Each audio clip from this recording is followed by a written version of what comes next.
Hello. आज आपण demo पाहत आहात. जे ओल्ड रिसेलर्स व्हेकल्स असतात, तर त्याचं मॅनेजमेंट आपल्या ERP सॉफ्टवेअरमध्ये कसं केलं जातं, तर याचा आज आपण एक तुम्हाला डेमो सेशन देतो आहे मी. तर फर्स्टली आपण मॉडेल ओव्हरव्ह्यू घेऊया. इथे आयटम मॉडेल आहे. आयटममध्ये आपले जे व्हेकल्स असतात, म्हणजे व्हेकलचे टाईप असतील, व्हेकल नंबर आपण इथून ॲड करतो आहे, व्हेकल आपल्याला अपडेट करता येतो, इथून व्हेकलची लिस्ट पाहता येते. त्याच्यानंतर इथं व्हेकल परचेस आहे. आपण व्हेकल परचेस करणार आहे तो एक मॉडेल ठेवला आहे. व्हेकल सेल्स एक आहे, जे आपण गाडी विकतोय त्याची एंट्री येते. देन अकाउंटिंग एक ऑप्शन ठेवलेला आहे की कोणत्या अकाउंटिंगमध्ये म्हणजे कोणते माझे व्हेकलचे पार्टी आहेत ज्याच्याकडून मी गाडी विकत घेतली किंवा गाडी सोल्ड केली, तर त्यांचं मी आउटस्टँडिंग मला इथून पाहता येतं. देन मला जे माझे एक्सपेन्सेस वगैरे जे असतात ते मला इथून ट्रॅक करता येतं. मला त्याचं स्टेटमेंट मला इथून काढता येतं. देन याच्यामध्ये सॅलरीचं पण ऑप्शन बनवलं आहे की जे आपले एम्प्लॉय वगैरे असतात त्यांची सॅलरी वगैरे याच्यातून बनवता येते. देन नेक्स्ट मॉडेल आपला व्हेकल नंबर वाईज स्टॉक आहे. तर याच्यामध्ये मला व्हेकलचा मला नंबर वाईज स्टॉक दिसतो की माझ्याकडे टोटल किती व्हेकल्स अवेलेबल आहे. देन मला व्हेकल मला प्रॉफिट रिपोर्ट इथून जनरेट करता येतो की एक्झॅक्ट माझ्याकडे किती प्रॉफिट आहे. देन याच्यामध्ये ॲडमिनिस्ट्रेशनमध्ये एक ऑप्शन आहे एम्प्लॉय ॲड करणं. देन आपण RTOला जे डॉक्युमेंट प्रोव्हाइड करतो तर मला ते ट्रॅकिंग करता येतात. मग देन त्याच्यामध्ये आपण डॉक्युमेंट कोणते कोणते दिलेत, किती पेंडिंगला आहेत हे आपल्याला शो होतं. त्याच्यानंतर इथून आपल्याला सॉफ्टवेअरमधून बॅलन्स शीट जनरेट करता येते. ठीक आहे. आता आपण 1 बाय 1 एंट्री पाहूया. इथे माझे शॉर्टकट्स बनवलेत. Ledger, vehicle purchase, voucher entry, vehicle sales, vehicle number wise stock, profit report. आता मी फर्स्टली व्हेकल परचेसवरती व्हेकल परचेस पाहतो आहे. तर आता ह्या व्हेकल परचेसमध्ये रेफरन्स बिल नंबर आहे. सो रेफरन्स बिल नंबर म्हणजे काय, आपण जिथं चलन फाडतो चलन बुकवरती आणि त्याला स्टॅम्प वगैरे लावून त्याचं सिग्नेचर घेतो, तर त्याचा आपण चलन नंबर इथे एंटर केला. त्याने इथे डिस्क्रिप्शन ऑप्शन आहे, ट्रान्सपोर्ट आहे, व्हेकल सेलर म्हणजे काय की कोणता व्हेकलचा ओनर कोण आहे, म्हणजे ज्याने जी गाडी आहे, जी व्हेकल आहे ते आपल्याला सेल केली, त्याचं नाव काय आहे. ठीक आहे. तर इथं मी टाकतो, इथं सपोज माझा रेवाटेक म्हणून कंपनी आहे. सो त्याची व्हेकल आहे. इथं रेवाटेक नाव टाकल्यानंतर इथे बाजूला क्लिक केल्यानंतर विचारता येईल की रेवाटेक हा नाही आहे, सिस्टममध्ये ॲड नाही आहे, तुम्हाला ॲड करायचा आहे. इथे ओकेवरती क्लिक करतो आहे. सो त्याचा मोबाईल नंबर, ॲड्रेस, अल्टरनेट मोबाईलवरती आपण टाकू शकता. आता पुणे ॲड केलं आणि सेव्ह केलं. म्हणजे नेक्स्ट टाईमला मी जेव्हा येईल तर रेवाटेक टाकलं तर ॲटोमॅटिकली त्याचे डिटेल्स घेऊन येत आहे. ठीक आहे. हा व्हेकल सेलर म्हणजे जो गाडी विकतोय त्याचं नाव, आणि ओनरही स्वतःच असेल तर तो ब्लँक ठेवला तरी चालून जाता. आता गाडी नंबर टाकूया आपण. MH14 HZ 7488 हा गाडी नंबर आहे. गाडी नंबर टाकला. सो इथं ती गाडी ॲड नाही आहे. सो इथं विचारते गाडी नंबर नाही आहे ॲड, तुम्हाला ॲड करायची आहे का. आपण ओकेवरती क्लिक करतो आहे. मग इथं कंपनी, गाडी कोणत्या कंपनीची, मारुती सुझुकी, मग ती कोणती आहे. तो सो मी टाकतोय ब्रिझा टाकतोय. मग त्याचा चॅसी नंबर, इंजिन नंबर, मॉडेल 2022ची गाडी आहे. ठीक आहे. मी फिलअप केलं, सेव्ह केलं. सेव्ह केल्यानंतर जेव्हा नेक्स्ट टाईमला येईल ती गाडी ऑटोमॅटिकली सर्च होऊन येते आणि डिटेल्स घेऊन येते. आता ती गाडी मी कितीला विकत घेतली आहे. ठीक आहे. जो सपोज माझी 5 लाखला मी ती गाडी परचेस केली. मी 5 लाख टाकला इथे. त्यांना ॲडव्हान्स पेड केला मी 2,50,000 मी ॲडव्हान्स पेड केला आहे. इथे मला सिस्टम दाखवतो आहे 2,50,000 रुपये रिमेनिंग आहे. मी जेव्हा गाडी विकत घेतली तेव्हा त्याच्या रिलेटेड कोणते डॉक्युमेंट घेतलेत का मी. मी RC बुक घेतलेत. येसवरती क्लिक केलं आणि त्याचा इथं फोटो अपलोड करायचा. ठीक आहे. नसेल घेतलं तुम्ही ब्लँक ठेवलं तरी चालून जातं. की याच्या व्यतिरिक्त मग मला गाडीचे फोटो मला इथून अपलोड करायचे असेल किंवा डॉक्युमेंटचे अदर डॉक्युमेंटचे मला काही फोटो अपलोड करायचे असेल तर मी इथून अपलोड करू शकतो. गाडीचे मला फोटो अपलोड करायचे असेल तर इथून मी अपलोड करून ठेवू शकतो. ठीक आहे. आता मी हे झाल्यानंतर मी ही एंट्री सेव्ह करतो आहे. आता एंट्री सेव्ह केल्यानंतर जेव्हा मी गाडीवरती जर काही खर्च केला असेल, ठीक आहे, तर मला खर्च पण याच्यामध्ये ॲड करायचा आहे. तर इथे मी गाडी नंबर टाकायचा MH14 HZ7488. ठीक आहे. आता मला गाडीवरती काय काय खर्च झाला आहे मी स्क्रोल केला. ठीक आहे. ॲड वाउचर नावाचा एक ऑप्शन आहे. ॲड वाउचरवरती आलो तर मला इथं टाकायचं इथे की मला खर्च मी काय केला आहे, म्हणजे from account to expense account. ठीक आहे. आता मी जर सपोज इथं टाकले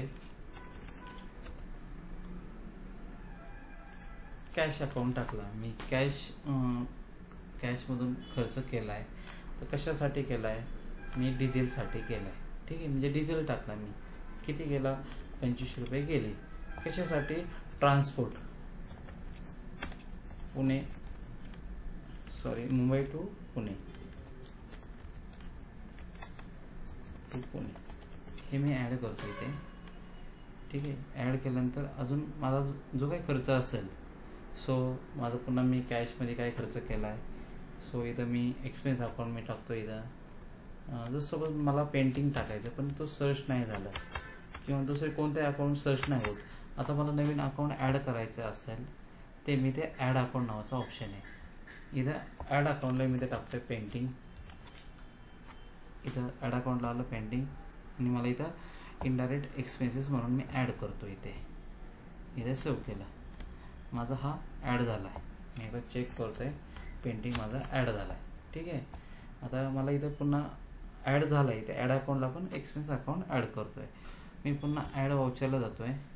इथे मी कॅश अकाउंट आहे माझा, पेंटिंग किती खर्च गेला, 3,500 माझा खर्च झाला आहे.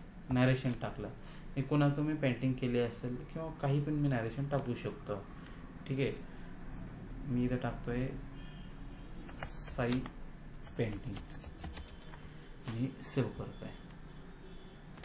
एंट्री माझी सेव्ह झाली आहे. म्हणजे आत्तापर्यंत मला गाडीला किती खर्च झाला आहे, 6,000 रुपये माझा खर्च झाला आहे. असे मी माझे किती पण माझे खर्च मी इथून ॲड करून ठेवू शकतो. ओके. मला इथं खर्च ॲड जसं मी वाढत जाईल तशी म्हणजे माझी गाडीची किंमत वाढत जाते. ठीक आहे. सेम मला जर एखाद्या पार्टीला पेमेंट द्यायचं असेल, त्या पार्टीला पेमेंट द्यायचं असेल, तिथं ॲड पेमेंट नावाचा ऑप्शन आहे. मी आता त्यांना पेमेंट देतोय, किती दिले, 50,000 रुपये दिले बाय कॅश टू ओनरला कॅश दिली आहे. मी जे काय मी पेमेंट करेल ते मला इथं पेमेंटची डिटेल्स इथं दिसत आहेत.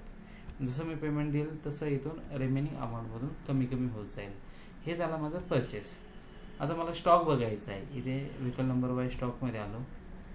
माझ्याकडे 2 गाड्या शिल्लक आहे. इथे मला दिसते रेवाटेक, गाडी number, vehicle type Brezza, reference number, कितीला पडली, 5 लाखाला गाडी पडली, किती दिले, 3 लाख रुपये दिलेत. खर्च किती झाला त्याच्यावरती 6,000 रुपये खर्च केला मी. अशी टोटल गाडी मला कितीला पडली, त्याची गाडी मला पडते टोटल किती, 5,06,000ला गाडी पडली. आणि किती रिमेनिंग राहिले अमाऊंट, हे 2 लाख रुपये त्याला देणं बाकी आहे. ठीक आहे. मी इथे व्हेकल नंबर वाईज सर्च करू शकतो किंवा मी टाईप वाईज पण सर्च करू शकतो. मला फक्त ब्रिझाच्या किती गाड्या शिल्लक आहे, मला ब्रिझाच्या बघायच्या असेल त्याच्या वाईज पण मी इथून सर्च करू शकतो. ठीक आहे. आता मला काय करायचं आहे, सेल करायची आहे गाडी. इथे व्हेकल सेलला आलो. आता सेलचा ऑप्शनमध्ये की आता मला ती गाडी मी विकतोय. ठीक आहे. सो आता मला इथे मी काय टाकतोय, गाडी नंबर टाकतोय. माझी कोणती गाडी विकतोय मी, MH14 HZ7488 मी गाडी विकतोय. माझी पूर्ण डिटेल्स घेऊन आली आहे आणि विथ इथे व्हेकलची प्राईस पण घेऊन आली आहे की एक्झॅक्ट ती गाडी मला कितीला पडती आहे.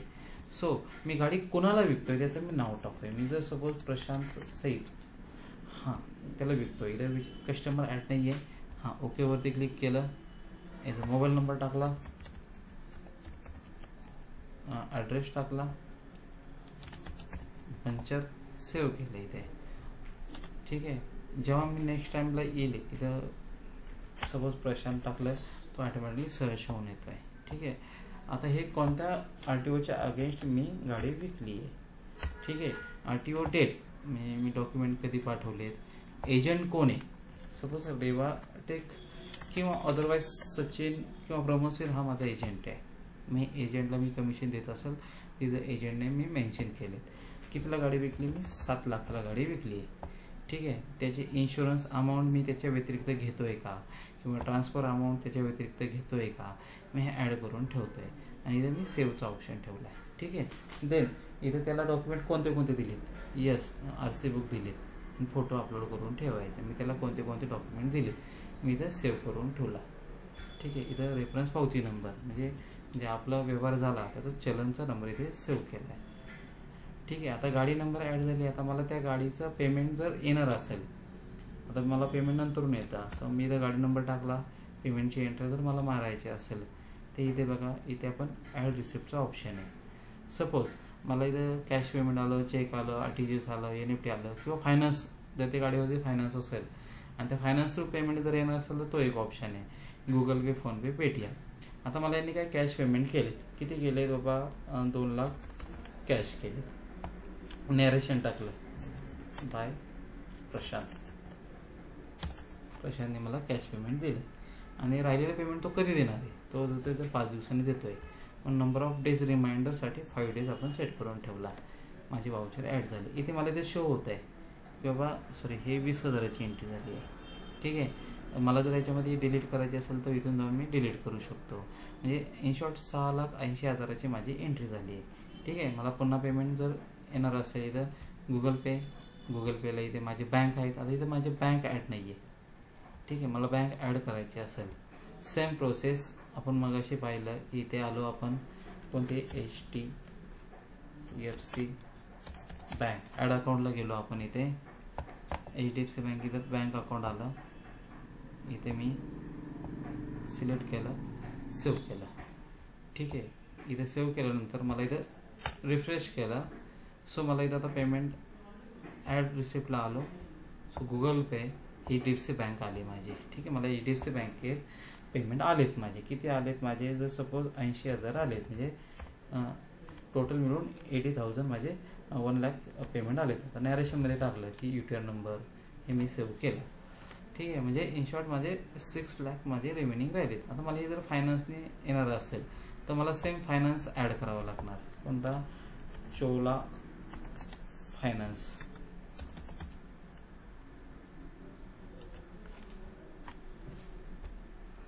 इथं मी माझं एक बँक अकाउंट आहे, इथं मी सिलेक्ट करतोय आणि सेव्ह करतोय. बँक अकाउंट सेव्ह केल्यानंतर इथे मी पुन्हा मी रिफ्रेश करतोय की एक्झॅक्ट मला आता राहिलेली अमाऊंट जी मला फायनान्स थ्रू येणार असेल तर इथं ॲड अकाउंटला आलो, फायनान्सवरती येतोय. सो माझी कोणत्या बँकेत पेमेंट येणार आहे ते नाव आणि कोणत्या फायनान्सच्या बँकेमधून येणार आहे तर चोला फायनान्स. तर किती येणार आहे? आता 5 लाख जर आले असेल तर 5 लाख मी इथं सेट केलं आहे, इथं नॅरेशन टाकलं आहे आणि सेव्ह केलं आहे. ही माझी एंट्री झाली. म्हणजे माझे अजून 1 लाख हे रिमेनिंग झाले. ठीक आहे. आता मला जर याचा रिपोर्ट बघायचा असेल तर same voucher vehicle number wise स्टॉकवरती गेलो तर माझ्याकडे एकच गाडी शिल्लक आहे. इथे मी सेलचं ऑप्शन आहे. मी आतापर्यंत किती गाड्या विकल्या इथं मला दिसतं की बाबा इथं टोटल मी 7,30,000ची गाडी घेतली होती. तर त्याची परचेस अमाऊंट, खर्च किती झाला, प्रॉफिट किती भेटला मला. म्हणजे आतापर्यंत 2 गाड्या विकल्या तर 2,23,000 रुपये मला प्रॉफिट दिसतोय. आणि मला पेमेंट किती आलेत, किती मला पेमेंट दिसत आहे, किती 6 लाख पेमेंट आलेत. आणि माझा 1,30,000 माझे आउटस्टँडिंग ड्यू आहे हे मला इथून शो होत आहे. सेम आपल्याला इथे प्रॉफिट रिपोर्टही इथून काढता येतो. आपल्याला vehicle wise profit report, day wise आपण प्रॉफिट रिपोर्ट काढू शकतो की मला कोणत्या महिन्यात किती प्रॉफिट झाला. सप्टेंबरमध्ये 2 गाड्या गेल्या, सो मला परचेस अमाऊंट किती होती, मी एक्सपेन्स किती केला, कितीला विकली, त्याची परचेस व्हॅल्यू किती झाली आणि एक्सपेन्स 6,000 झाला होता. तर माझा प्रॉफिट किती झाला? 2,23,750 हा प्रॉफिट झाला. आणि ही जी क्लोजिंग स्टॉक एक आपल्याला याच्यामध्ये सेव्ह राहतो की माझ्याकडं जी अमाऊंट आहे म्हणजे जी गाडी शिल्लक आहे त्याची क्लोजिंग स्टॉक एक शिल्लक राहतो. तर हा आपण पाहिला आहे की जुन्या गाड्या आपण खरेदी विक्री करतोय तर त्याचा ओव्हरव्ह्यू पाहिला आहे. ठीक आहे. काही क्वेरी असेल किंवा काही डाऊट असेल तुम्ही डायरेक्ट कंपनीच्या सपोर्ट लाईन नंबरवरती तुम्ही कॉन्टॅक्ट करू शकता. थँक्यू.